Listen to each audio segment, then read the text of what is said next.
Welcome to the Veterinary Culture Lab, where science meets real-world application. I'm Andi Davison. And I'm Josh Weissman. Together, we'll show you an evidence-based blueprint for renovating culture in your veterinary team, one episode at a time. We all want strong, collaborative teams that show up with confidence. And as Ted Lasso reminds us, great coaching, it isn't about telling, it's about asking. In this episode, Josh and I dig into the science of coaching in veterinary medicine and why curiosity can change the game for your culture. Hey, Josh, how are you today? I'm okay. I had an interesting experience. Greta has a friend who's pregnant, and Okay. she was invited to a baby shower, and I thought, why are you asking her to come to a baby shower? She's a full-grown woman. It should be a full-size shower. Wah, wah. Wah, wah. Yeah, that's definitely wah worthy. I'm okay. It's Friday. I'm looking forward to having a nice weekend. It's only in the lower 70s here today, which is delightful after the consistent 90s we've been dealing with. How are you? I'm doing pretty good. I'm happy that today is Friday as well, and kind of looking forward to a quiet weekend as well. A little horse time, a little chill time. Yep. With marshmallow? With the marshmallow. He's being a good dude. We're starting to really develop that connection, right? That trust. Ooh. And that's exciting. That's exciting. More than just on When- the ground, but under saddle as well. I think that you are planning on doing a show or competition or whatever with him at some point. Is that accurate? And when do you think that'll happen, if so? Eventually, yes. Okay. He's done one schooling 3-day with my trainer, who does a fantastic job with him. He did that a little while ago. And we've really been focusing on the basic stuff and getting that foundation going and building this confident trust in one another.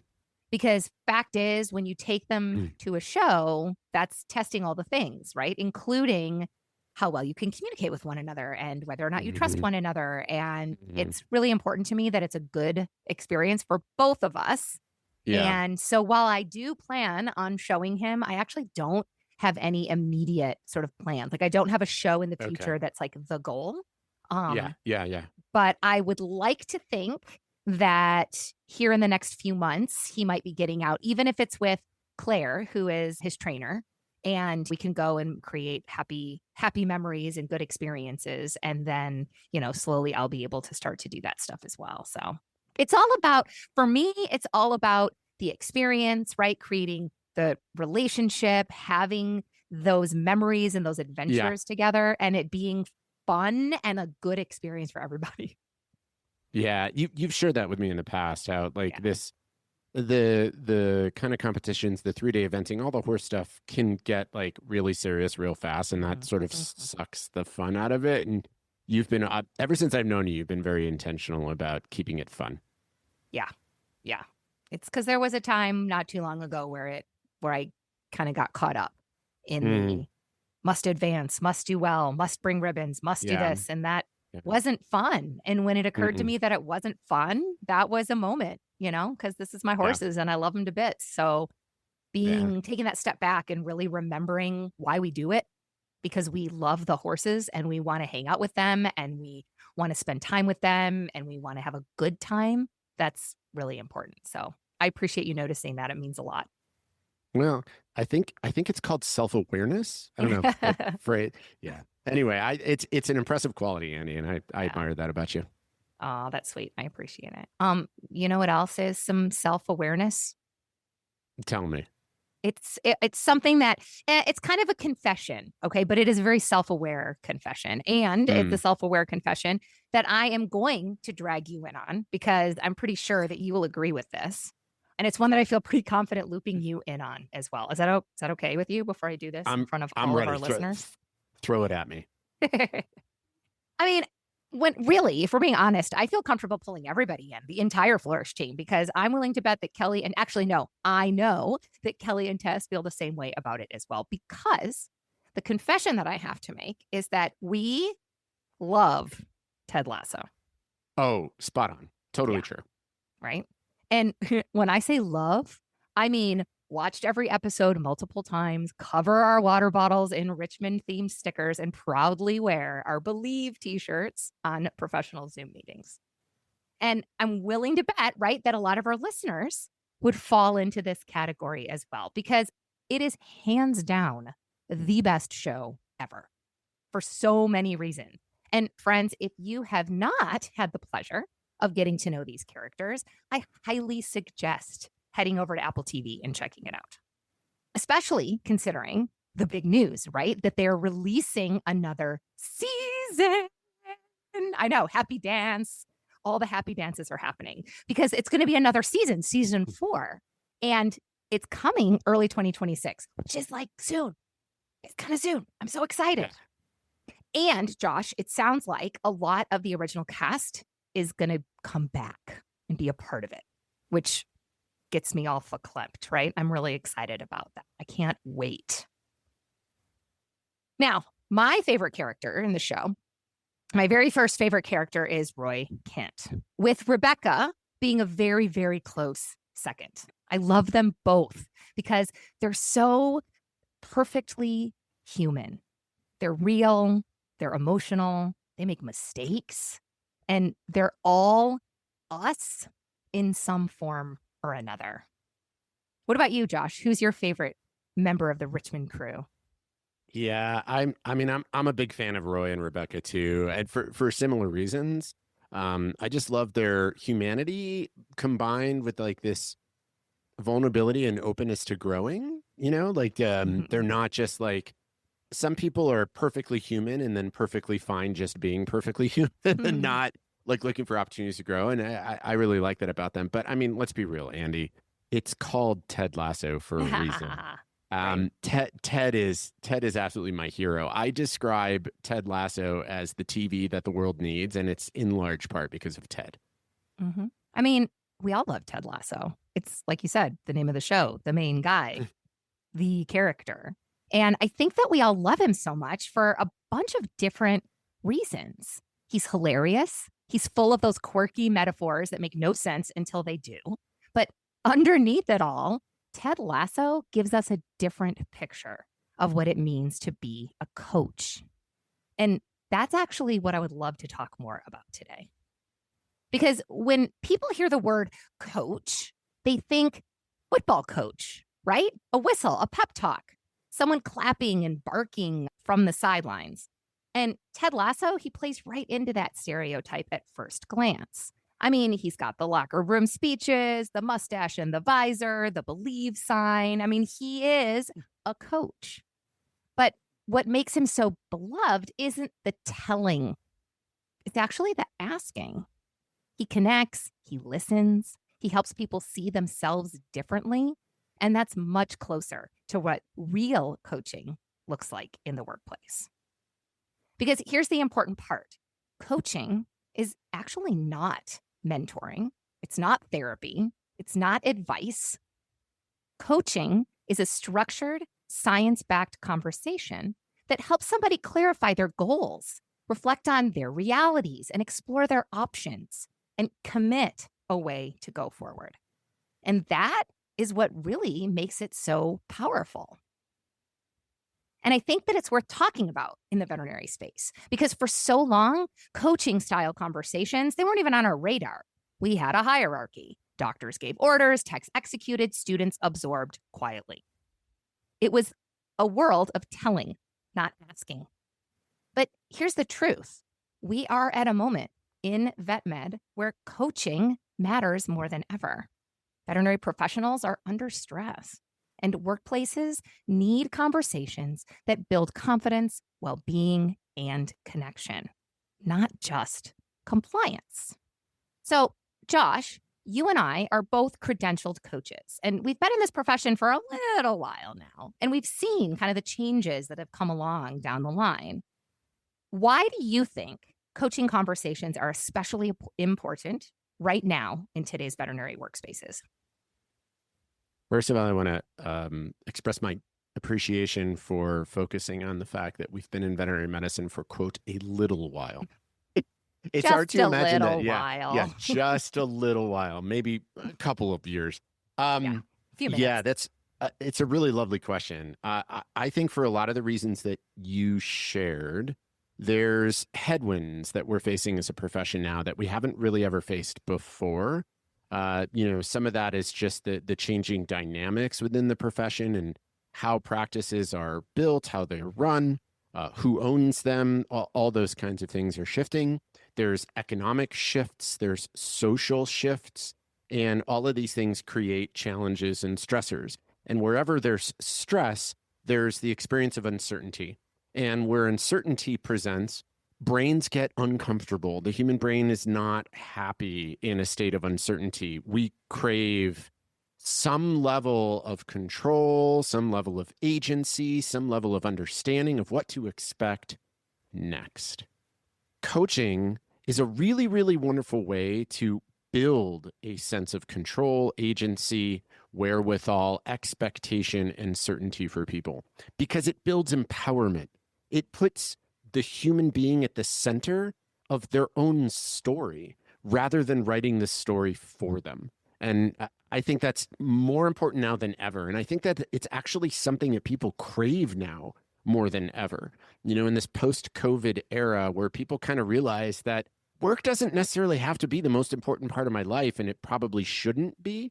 We've got a whole growing subset of our workforce that wants work to feel meaningful, to feel personalized, to fit an essential part of their lives, and that's going to require people in the workplace who can embrace a coaching approach.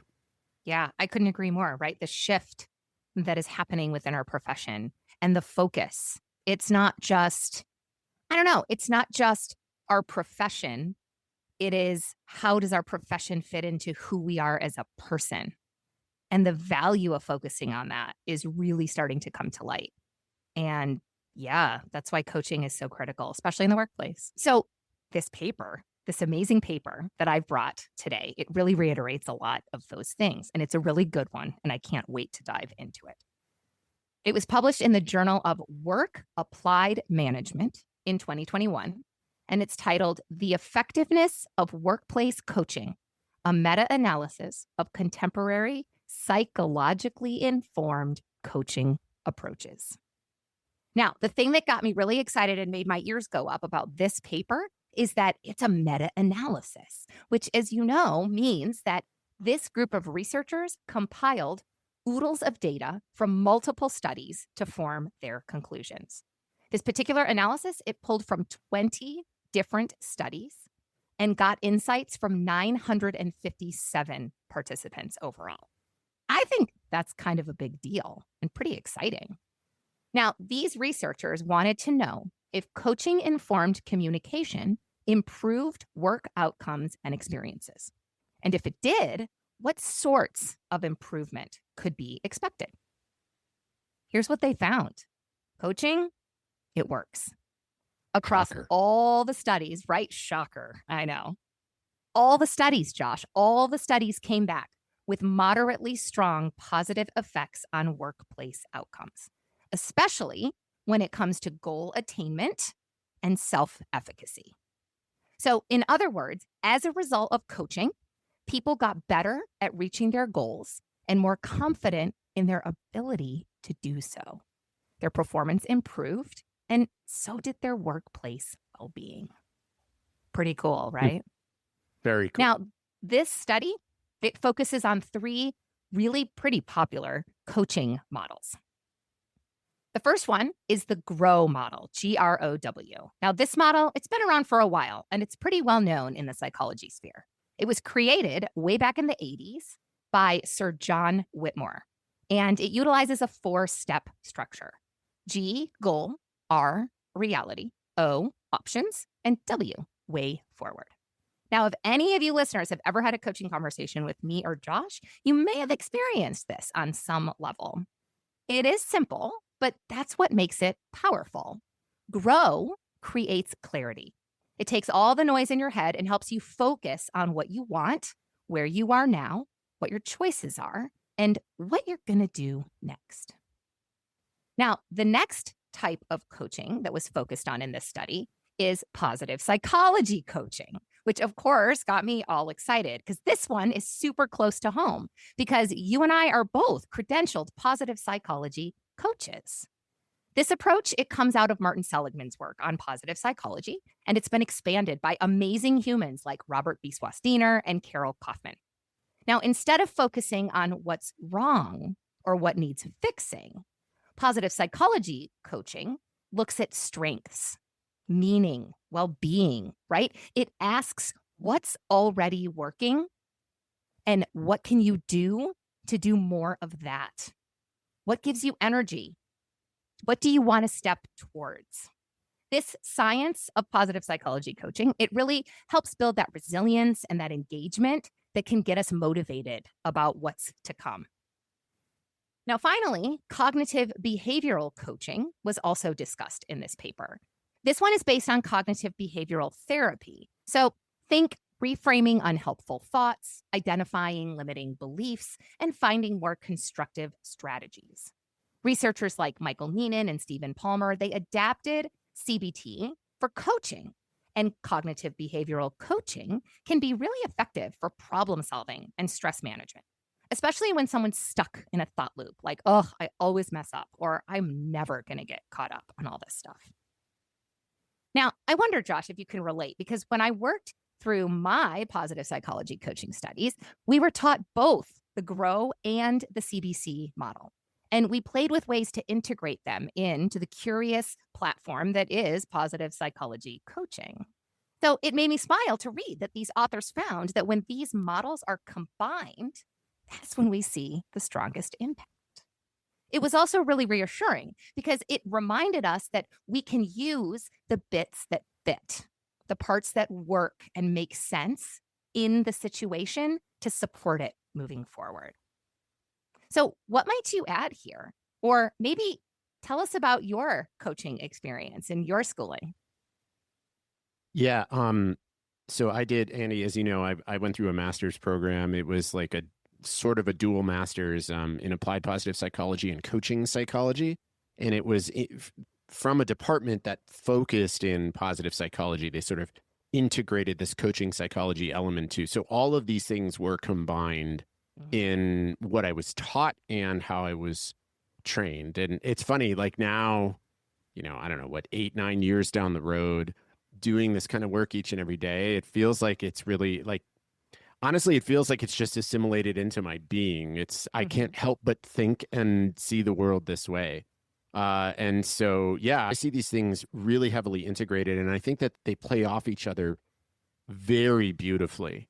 It helps build that empowerment that we talked about earlier when you can help someone see that there are alternative perspectives, there are different ways to see and process the world, and that those different perspectives in different ways can be more enlivening and more energizing, and that there are things that every one of us brings to the table that are strengths truly unique to us, and those strengths can be built upon, that they're not necessarily inherent in who you are, and they're certainly not fixed or limited, and that they can be used to help you not only overcome challenges, but craft yourself a path to something greater moving forward.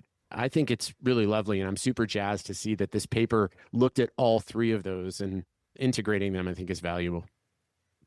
Well, and I love how it starts the conversation too, right? It makes it an approachable conversation to be had where we don't feel like we need to hide behind that hierarchy that we've grown accustomed to, that you can get curious, that you can think about what strengths you're bringing, that you can say, how can I do more of that in a way that promotes connection and communication and resilience and all of those wonderful things that come with it. Every time I have a conversation about coaching, I think back to like some of the nuggets that came out of my training. And one of the ones that really stood out to me, not in the moment, it wasn't until I started actually using it, but I think it very much speaks to this positive psychology approach to coaching, was signposting. And one form of signposting that you're aware of is like using a scale, right? So Andi, you're working on improving your coaching skills, and you have a vision of the kind of coach that you can be. And maybe I'm coaching you on helping you build your skills. And so I might ask you at some point in time during that conversation, Okay, Andy, you've painted this beautiful picture of where you want to be in the future, the kind of coach you want to be 3 years from now. On a scale of 1 to 10, where are you on that journey, right? Like, so with 10 is like, I've already reached it, Josh, we don't have to work on this anymore. And 1 is like, I am as far away from this as I could possibly be. Where are you? And I don't know, maybe you would say, Josh, I'm about a 6, right? Traditional thought processes and normal human behavior is to look at that as like, oh, I'm only a 6. But what they taught us was to respond to something like that with a version of this. Wow, okay, a 6. So you've got some progress to make. You've got some things that you can do along the way to get there. But a 6 is not a 5, Andy. What makes it a 6 instead of a 5? And that's a way to start helping somebody identify, I already have some of these skills. I've already built some of these strengths, and I can get even better at those things if I start there. Yeah, it's that, what can I continue to do to help me reach my goal, as opposed to what should I avoid doing so that I can reach my goal? It's such a lovely reframe, right? Because it's so strengths-based. In thinking about all of these types of coaching, right, the 3 types that they talk about in this study, there was a through line that really stood out for me. Something that all 3 of these models really encourages and really promotes. And that is my most very favorite thing: curiosity. Genuine curiosity, right? Open, human, real curiosity. And that's where coaching starts, with curiosity, because we stop telling people what they got to do and we start wondering, what could they do? We shift from providing answers to asking questions. Curiosity, I don't know, it's already a strength in VetMed, right? Like, we've been around enough veterinary professionals and in enough veterinary clinics to know curiosity, it's already a strength in VetMed. I mean, come on, we always want to know more about the history of the patient. We always have more questions for the owner. We always want data from the diagnostics, all the diagnostics. And we do love a good conference session that gives our brain a workout. And we all know everybody loves those letters behind our name, right? Curiosity is already a strength of our profession. So let's linger here for just a minute, because the value of curiosity and how valuable it is when it comes to coaching, if we can grasp that mindset, we're already halfway there. In fact, we may actually already be 3/4 of the way there. Now, Josh, as a coach and as a leader, how do you keep yourself in that curious space, right? Because reality is reality and it will set in. And I just said, if we can be curious, intentionally and genuinely curious, we're already halfway there. So, how do you make sure that you stay curious? Yeah, that can be hard sometimes, Andy. Mm-hmm. There's the day-to-day pressures, there's the stressors, there's deadlines, there's a million things happening. I mean, back when I was in the clinic, it might be, I don't know, 3 team members that have questions for me. Somebody's got an issue with the schedule. There's an upset client, and I have paperwork that I've got to get done to, share some data with my partners, all by lunch. It's chaos, right? And that chaos, the pressure of that chaos and stress is a really good way to quell the flame of curiosity. It puts out that fire pretty darn quick. You get into get shit done mode, and Mm-hmm. it's really hard to be curious in that moment. So what I've learned to do is I've learned to challenge myself. First of all, to notice when I'm feeling the pressure of that stress. And if I'm interacting with somebody and I feel the pressure of the get shit done moment, I just need you to do something, Andy. I just need to get something from you, whatever it might be. I have challenged myself to notice that and then to ask a question, just a question, a single question. Most often, that question is going to come in the form of trying to clarify something. And so it might be like a version of like, take a breath, notice you're stressed. Andy just said something. Let's reflect back. Andy, I think what you're saying is XYZ. What am I missing? Right? That's a question. That's it. But just the process of doing that has forced me to get more curious. And what I've noticed is that often that's enough to get through whatever we're trying to get through and create that connection and mutual understanding. And every so often, that simple act of asking that one question opens up opportunity for one or two more questions, which then creates the opportunity for a mutual coaching conversation or at least mutual understanding. Mm-hmm. I can resonate with that hard, right? That quick reaction when things get busy or you feel that pressure of hurry up and get it done and you just want to get it done. Something else I'd love to add with that, because I think that, again, this is something I wish I had done more of, and I strive to do it in the future. And it happens when you recognize, right? Oh my goodness, I had an interaction with Josh. Maybe it was earlier today. Maybe it was 5 minutes ago. Maybe it was a week ago. And I really wasn't as curious as I wanted to be. I thought I was going to be curious. And then my emotions got the better of me. It got stressful. There were like 5,000 things happening, and I just went into get shit done mode. I really wish I could have been more curious. What I'm trying to do is allow myself to go back and revisit that, right? Like come and find you and go, hey, Josh, I know we talked about what flavor of donuts you wanted for lunch yesterday, and I was just really overwhelmed, and I jumped to a conclusion, and my emotions were getting the better of me, and I wasn't as curious as I wanted to be. And so I would love to hear more about why jelly donuts are your favorite. And just go back, right? And like own it. And then you aren't stuck in that, oh, I wish I had, if only I had. Okay, that's cool.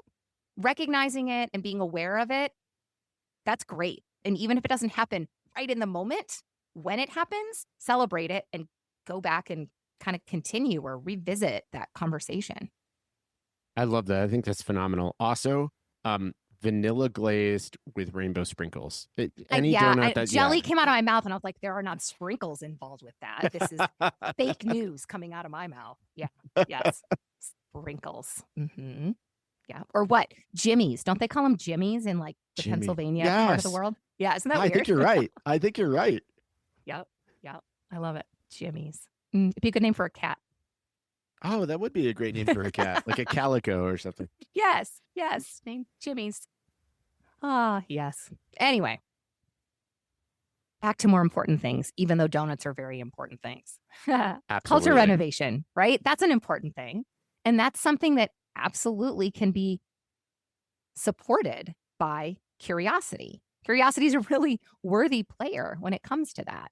And there are ways that even now we can start to create that mindset of curiosity. We can put into place some actions that will help us to be a little bit more curious. Now, one way to do this, you sort of touched on it a little bit, right? Are those big, broad, curious questions. Add them at the end of your conversation. The broader, the better, because that really opens the door for curiosity, right? It lets the other person take the conversation or take their response to where they need it to go, as opposed to where you think they need it to go. Now, I call these big C questions because you're asking a big C curious question if it promotes more questions. A great example of a big C curious question is actually one that we use a lot here at Flourish. And when I very first joined the team, I'm going to admit it like threw me off because it was really weird for me. I did not expect it. I was not used to it. But at Flourish, as a team, we very often will ask one another, what do you think? I didn't know what to say, right? I remember being like, do they actually want to know what I think? And then you all kept asking me and you waited to hear what I thought. And you started to prove to me that you were genuinely curious about what I thought and you wanted to hear my thoughts. You invited my participation into the conversation. And that's a big question, a big C curious question. And I love it. I use it all the time now. All my friends know it's coming. And it prompts some amazing conversation because I get to hear what they think. And I really want to hear what you think. And they really want to tell me what they think. And it makes for some really cool curious conversations. What other ideas do you have, Josh, that might be helpful for people to shift into that curious mindset? Yeah, there's two things that come to mind for me. The first one is similar to what I was suggesting, what I've done with myself, Mm-hmm. which is to create a like ask a question challenge. Mm-hmm. One way that I like to encourage teams to do this is to come up with a topic of something that they need some understanding of, right? Like I don't know, you're writing a new technician schedule and you need to know like what everybody's requests or expectations or hopes or dreams or whatever are for their schedule, right? So sit down with your technician team or sit down with one of the technicians at a time and simply try and discover as much as you possibly can about what their ideal schedule is and why it's important to them and how it would impact things if they did or didn't get that all the time and what flexibility they have and so on and so forth by only asking questions. Like challenge yourself to have a 5-minute conversation where all you do is ask questions, only questions. The only thing you're allowed to say that's in any kind of a statement is a reflective statement. And then immediately to a question. I think that's one way to practice curiosity. Another one that I've done, which is, I don't know, it's almost like a conflict resolution style piece of advice. But, our brains are really good at telling stories. And when somebody does something that, is off-putting to us, immediately we have a story. And usually the story is unsavory and not that Mm-hmm. friendly to that individual. That person did something or said something that hurt our feelings. And the story tends to be that they are something, right? And so one way to inject a little curiosity there that I've encouraged people to do is when you notice that you're, writing a story about somebody that you started to identify them as something, is to notice it, allow that to happen. That's okay. And then take a moment and ask yourself, if I knew with 100% certainty that this was a good human being through and through, what would explain their behavior? And that's a really nice way to get Mm-hmm. curious about somebody else. That opens up the possibility to different stories, different explanations. So those were the two things that came to mind. Oh, I love that second one because it gives you the opportunity to have that conversation with yourself. And that's a little bit less scary because sometimes getting curious with other people can be a little scary, but having that conversation with yourself, if I knew for certain that this person was 100% doing this for good reasons, what could those reasons be? And that's a safe, like in your own head, is a pretty safe place to have that conversation and a great place to practice. I totally agree. And then it can be the springboard to continued curiosity then, right? Mhm. Because then now you have at least two stories and one of them is probably closer to reality than the other. You can go test that with Ask them. Yeah. questions, right? Yeah, yeah. But wait, hold on a second, Andy. Whistle. Yes, Roy? What about the specific coaching approaches discussed in the paper? Like, how can curiosity actually support implementing them, and what might that look like in practice? I am so glad that you threw the flag up here, Josh, because you're It's a right. yellow card. It's a yellow card. Oh, you're right. Football, soccer, football. Yeah, yellow card. Got it. I see it. I'm glad you threw it up though, because curiosity, it is a foundation of coaching. And there's a heck of a lot more to unpack here. Because the truth is, that small act of bringing curiosity to the table, it signals that questions are welcome and that voices matter here. And when curiosity is part of how we talk to each other, it supports a coaching approach to communication, which we now know has the power to renovate cultures from the inside out. And so this makes me wonder if a part two of this conversation is maybe in order. What do you think, Josh? Wait, are you suggesting that we break with tradition and we do a 2-part series for one paper? Andy, I love it. Pretty fancy, pretty Veterinary Culture Lab fancy. Good. I love it too. And I think that next time we can jump into everything even deeper. We can take curiosity, right? And we can plug it into the grow model that's layered with that positive psychology lens so that we can show up with that mindset of curiosity and the coaching structures that can help us in everyday veterinary conversations. Ooh, I can't wait. Fancy part number 2. I think that's pretty awesome. That also suggests to me that for one paper, they're getting a 2-for-1. Oh, absolutely. 2 Florida mans this week. Oh, the best kind of 2-for-1. It is. The best kind of 2-for-1. And this one is amazing. I'm just going to read the headline and let you all process.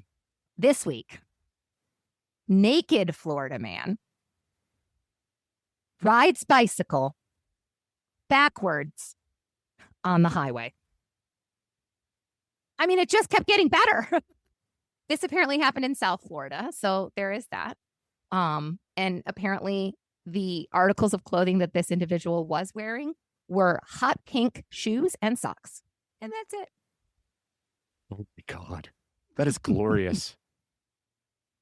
That redefines what a Florida flamingo is, doesn't it? Right. Yep, I know. Yeah. So many questions. I mean, I feel like you could have just stopped it this week, naked Florida man, and then we all could have just let our imagination go wild. But the truth is, no one's imagination would have landed. It just kept going. I mean, that's really pretty glorious. And really, truly, naked Florida man, like that doesn't narrow it down a whole lot. That's fair. Fair.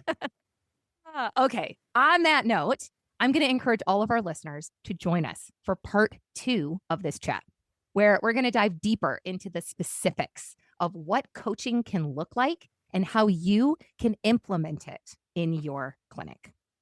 In the meantime, check out the show notes for links to our article, probably a Ted Lasso link or 2, and this hot pink naked Florida man link as well. I'm so glad that you all joined us. Remember to like and subscribe, and we'll see you next time on the Veterinary Culture Lab. See you, friends.